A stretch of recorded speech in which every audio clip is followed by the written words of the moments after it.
Yo, what's up guys? Adrian Tormeriano here. Welcome back again to my YouTube channel. For this vlog, new arrival ulit tayo sa Olongapo. Pero this time sa main branch ng Solils to. And last time ata na nakapag-vlog ako doon is last year pa. So this one is a grand arrival. So tara, samahan nyo ako. Let's go! So yun guys, pinapacheck lang yung number namin. Si Jello nakapasok na, andun na yung mga selector. Then, yun guys, sana makapasok kami. Talaga nilakad lang. Shoutout nga pala Tio Boy at sa mga kasama kami sa Bataan.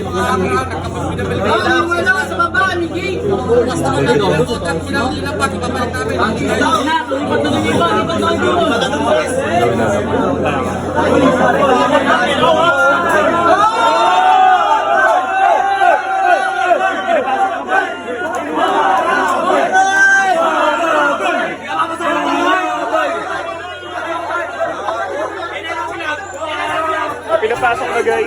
Grabe yun. Ayun o. Grabe yung bakal. Pasok na doon.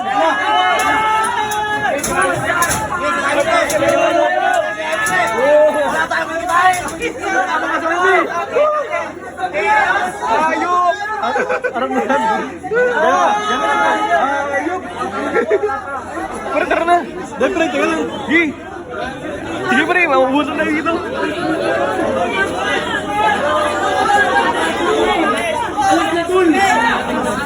Ayun o, grabe yun.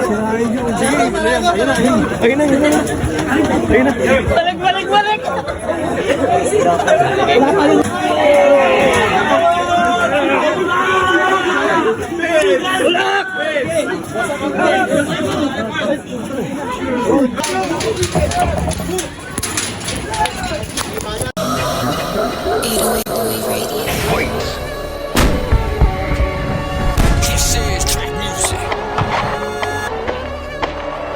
Evil Empire.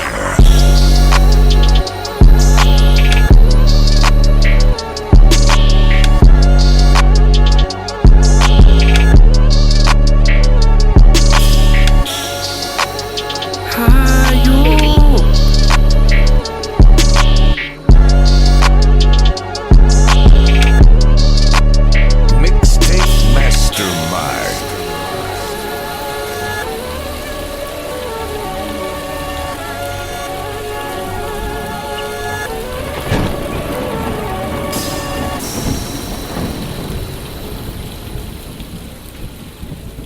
One take, 808. Yeah.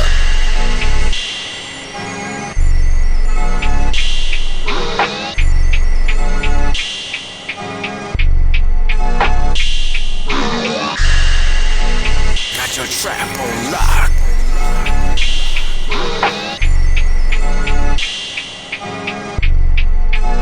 So yun guys, may nakita akong the hundreds dito. Ganda lang ng color niya. Hindi ako nilili rin kasi ng mga the hundreds na sobrang mahal, no? So wala tayong profit, 780 pesos. So selection naman to, the hundreds on tag. So yeah, here's the bucket. So hintayin na natin bumaba, no? Kung maaabutan pa natin to. So for me, ako nagagandahan ako. And parang may pagka-X-Men din kasi yung color scheme niya. So palalo. 808 Louis Radio.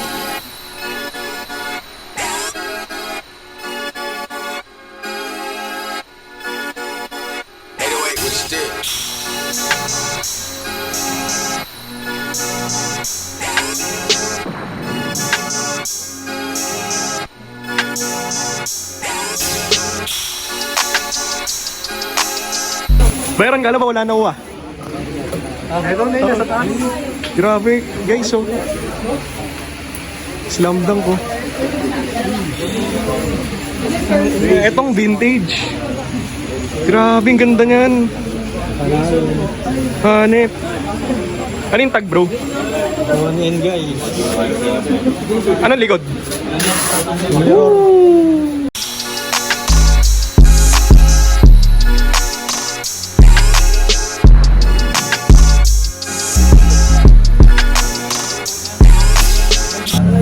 Ano mo try? Baka kung ano-ano lang. Random. Ay, ganda. Nagdala ka talaga ng... Ganda. Kaso mo Ano to eh? Para siyang Harley. Hindi may bentahan tayo. Ito ano, Filipino Ah, style siya. di ba kadalasan yung lapo-lapo? Oo, pero ito Pacman. Ganda. Ayun. Baka monster. Ano yung tag nito? Best. Breezy. Ito, 90s. Pwede. Harley Davidson. Ngayon lang nakita ang ganito eh. Hmm. Ito yung likod niya. Parang 90s. gaano naman dyan sa hoodie? Like 5 na lang. Kasi ito, ganda na Ganda parang affliction, no? Oo, ganda na ito. Panalo. Ito yung back. Ayos. Magkano ka naman? Ito. Saan? Sa dalawa lang. Sige lahat. Kung each muna. Kung pag each kasi Troy, ano? Ito ano? Offer ka na lang ah. Sige. Ito 1, 2. Tapos itong 90s. Bigay kong 1.5. Tapos 500 yun. Tapos yun. Isa akin lang yun. Pero offer ka. Ito. Pati pala to no? Ang tag mo. Kunin mo to. Mura lang naman to. Medium kasi. Kung ano mo, sabit mo. Pwede. Bali, 800 or 900. Kung coin flip kami. 90s na Harley. So, So, ikaw ano ah? sige, it's all. Ibon ako, sige.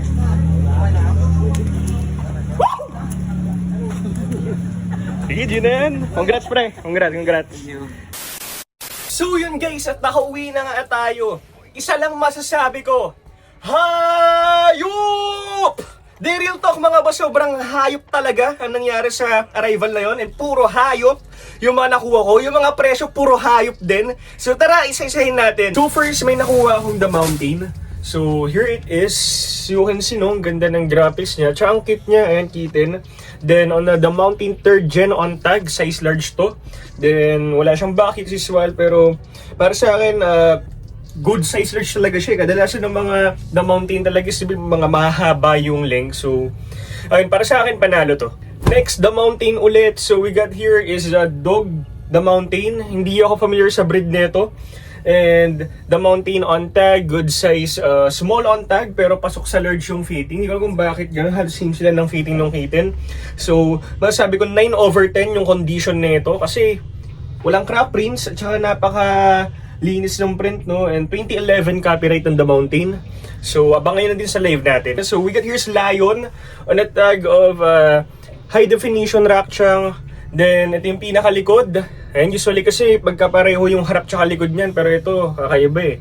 And I think this one's a glow in the dark. So all over print na to para sa akin. So panalo talaga dito pa lang. Next one we got here is this vintage Thai bootleg na hayop ulit, no? So we got here is, I think this was a peacock and tiger, guys. Hindi, mukhang tigre lang pala yung mga batik-batik na yun, no? Pero feathers lang pala yun. So grabe, in terms of details, panalo para sa akin to. Ayun yung mga damo-damo dyan. And on a tag ng Rock Eagle, good size large. Then ito yung pinaka back hit. Last time nakuha ko ng ganitong, may ganito ring back hit eh. So ayun, para sa akin in terms of details, dito talaga is panalo. Next, may nakuha rin tayong, I think this was a cheetah. Ayan. Then yung mga dot-dot na yan talagang nabibling-bling yan. Then yung pagka-glow in the dark talaga nito, ang lakas eh. Medyo di ko lang mapapakita sa inyo. Pero ayun yung pinakalikod niya. Ayun, parang nasa safari, no?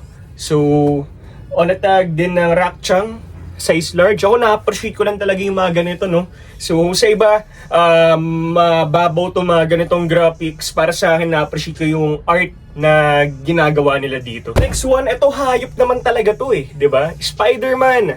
So ito is on FNI brand on tag. I think this was a clothing kasi ilang beses ako nakahawak ng ganito. So kahit sabihin mo hindi siya vintage, Scarlet Spider-Man yung kaharap ni Spider-Man dyan, no?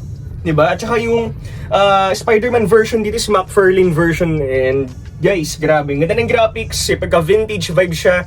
Kung naghahanap yun ng Marvel, guys, abangan nyo na lang sa live ko. Next, may nakuha rin akong Adidas. Ito pang walking ko lang din to for PSG purposes. Kaya ko lang din kinuha kasi ang ganda ng likod eh. Diba? May 3 stripes dyan.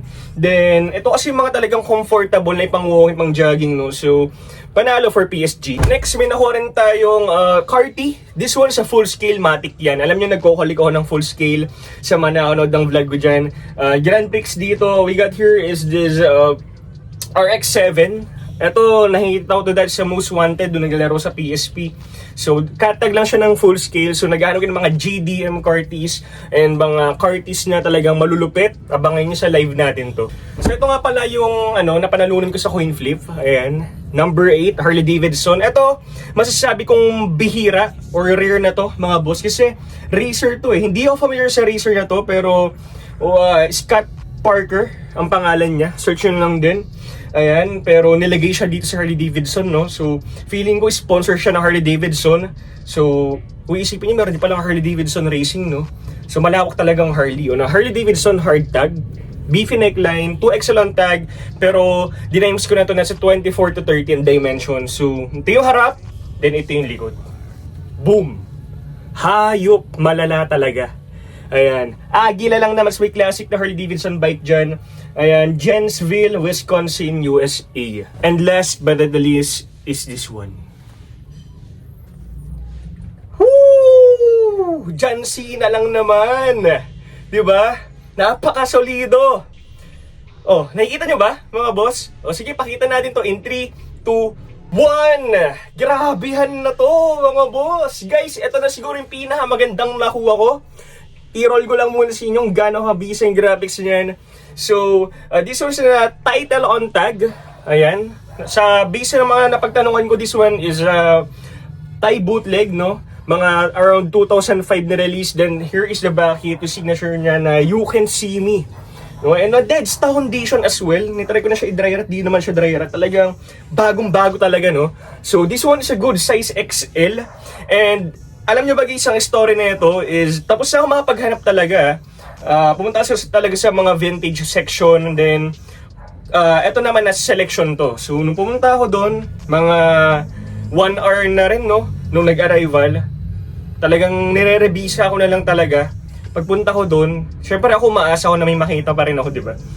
Pucha, pagkakita ko doon, mimili-mili ako ng mga damit. Bigla akong nakita to.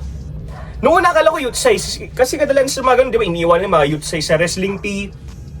Pero pucha, nung nakikita ko, pucha, John Cena pala yun, hayop na yan. Ang pinagtataka ko lang, hindi kinuha ng iba. No? Kumbaga, Dead's condition eh.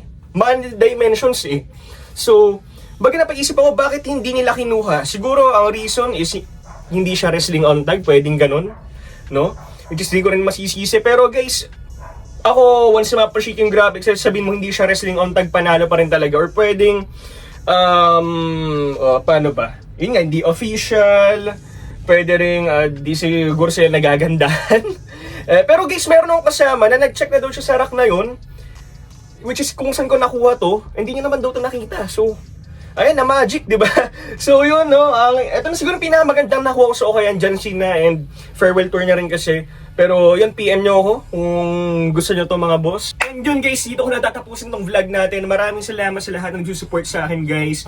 Since day one, kung natipuhan nyo mo tong live natin, don't forget to like this vlog and subscribe to my YouTube channel. And maraming salamat sa inyo. See you on my next vlog. Peace out! Evil Empire.